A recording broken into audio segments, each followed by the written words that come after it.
Alam nyo ba ang tawag sa mga bagay na ito? Kung ang sagot nyo ay banga o bollards, tama kayo.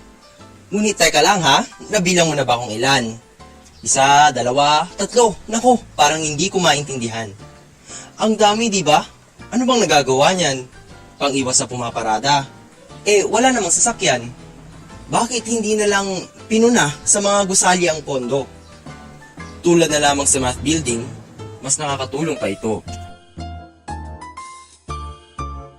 Sa araw ng pagbabayad ng matrikula, may nawawala. Ito'y para sa kinabukasan. Ito ay ang pera. Teka, ngunit bukod sa Form 5 ay may isa pa pala. Bagay na ating kinukolekta, sinusulatan at pinapasa. Kilala ito bilang mga class cards. Ang halaga ay mababa na sapagkat may mini checklist, may report card ding pinapadala. Kaya naman, aming sagot sa ganitong problema, maaaring tanggalin na lang ang class cards sa ating sistema. Simula ng diskusyon ng klase, parang maayos naman. Pero sa ilang bahagi nito, tila may kaguluhan. Gulo? Oo, gulo. Gulo sa guro, gulo din sa klase. Ang sanhi ang map, iba kasi ang siste. Tanging hikayat namin upang pagbabago ay ating matanaw. Sa umpisa pa lamang, siguraduhing visuals ay malinaw. Bago pumasok ng klase, ayusin na ang PowerPoints para hindi na rin mag-cause ng delays sa discussion points. Medyo illogical din ang pwesto ng infirmary. Doon pa sa bundok, ang layo naman no baby. Mga di maiiwasang aksidente, di agad maagapan. Ang mga iniindang karamdaman, di agad malulunasan. Mas accessible na mini clinics sa lower campus ang kailangan. O kaya first aid stations, siguro'y ito ang kasagutan. Makalipas ang isang dekada, eto pa rin at bagong-bago. Ang new dorm na sa bundok, doon ay nakatayo. Ibahin kaya ang pangalan? Para naman mas malinaw. Gawin kayang medyo new dorm para kakaibang singaw. Saan ka nagdo-dorm? Doon, sa medyo new dorm. Isang sikat na dormitory mula sa malayo'y matatanaw. Ano ang pangalan? Men's Dorm, ang isinisigaw. Pero tila kakaiba. Men's dorm man ang taguran, walang mga lalaki, puro babae ang laman. Minsan, confusing. Payo sana'y palitan na lang ng pangalan.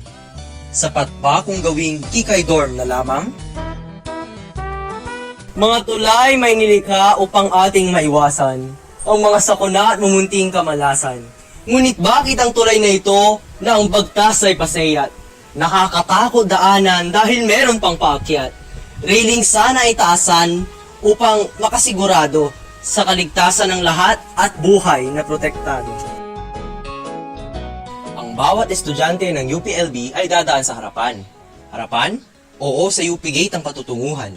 Jeep man o kotse, naglalakad man o nagbibisikleta, lalagpas sila sa UP Gate at saka sila papara. Ngunit nakapagtataka, saan nga ba ang gate ng LB? Manong guard, pwedeng pakilagyan naman o. Nakakalito kasi. Isang gate lang po sa harap ng aming universidad. Payo namin yung dinggin, magsisilbi itong seguridad. Write on your notebook, not on your armrest. Pero mga pasaway na estudyante are still trying to do their best. Animes, cartoons, song lyrics, cell numbers, ang kanilang desks. Bakit laging ginagawang papers? Siguro yung mga teachers ay kailangan pang maging lively. Activity sa klase ay gawing varying daily. Para naman masustain ang students' interest. At para ang mga armrest ay di na rin ma-stress. Hi ate, hi kuya, saan kayo naglalakad? Oh, ba't sa damuhan? Diyan nga ba talaga dapat? Mga sementong pathways, para saan pa at ginawa? Doon kayo nararapat. Ang damuhan ay kawawa. Malalaking katagang keep off the grass ay siguro kailangan. Upang sina ate at kuya ay tunay na matauhan. Na ang pathways ang siyang para sa human at ang mga damuhan ay para lamang sa halaman. Tatawid na ba kayo? O ba't dyan pa? Safe ba dyan? Mukhang di naman, di ba? Yun ang pedestrian lane, malapit lang naman. Bakit di na lang dun? Dun sa tamang tawiran. Ang sigaw ng karamihan? Eto na, eto na. Jaywalking law ay pag-itingin, ngayon na. Aking paglalakad sa sidewalk, di ba dapat tawang kasabay?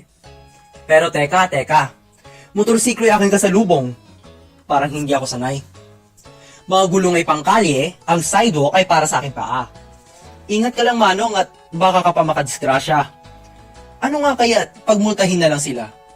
Para iwas disgrasya, iwas na rin sa problema. Smoke-free campus nga raw ang UPLB. Ngunit, ibang guro at estudyante ay tila kating-kati.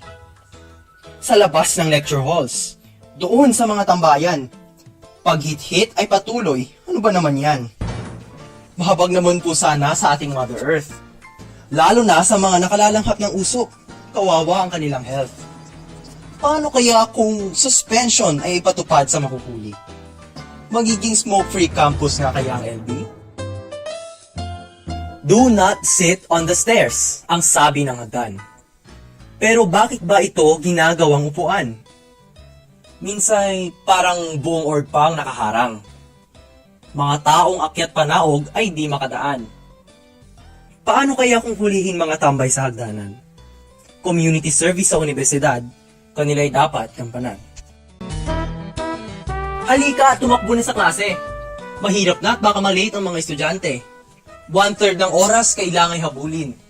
Kundi late na ang nakatatak sa akin. Aba teka, bakit si Prof ay wala pa? Di ba dapat modelo siya sa pagpasok ng maaga? Dapat sana'y kausapin at pagsabihan. Upang binayad na matrikula ay di masayang. Mga benches sa UP, akala ko'y pangmasa. At ginawang upuan ng madla. Ngunit bakit bigla na lang ipagtatabuyan?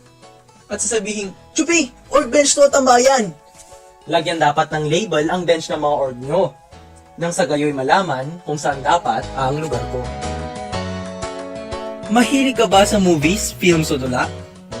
Yung nakikita sa entablado, sa pelikula, kasama mong madla. Ngunit baka magbago sa oras na ito ang iyong pananaw. Dahil ang aking inalarawan, kadalasan sa pilitan ng pagdalaw.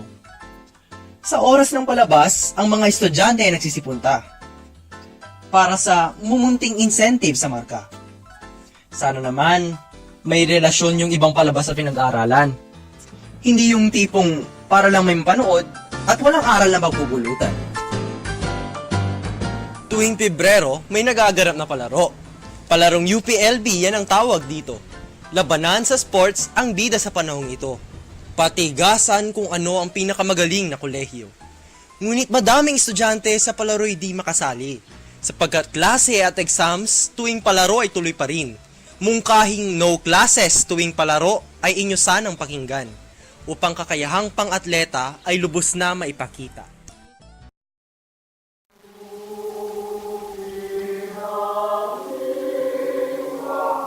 UP naming mahal. Ito ang hymn ng universidad. Ang awiting naglalaman ng mga prinsipyong dekalidad. Sa kabila ng lahat, bakit tila iilan na lang mga estudyanteng nagsasapuso ng awiting? Kayo'y nasaan? Imbis na malakas na wangwang sa pagsapit ng alas 7, UP naming mahal ay patugtugin. Yan ang aming mungkahi. Sa gayo'y karamihan ay mapakinggan ang awitin at ng mga nilalaman ay may sa buhay natin.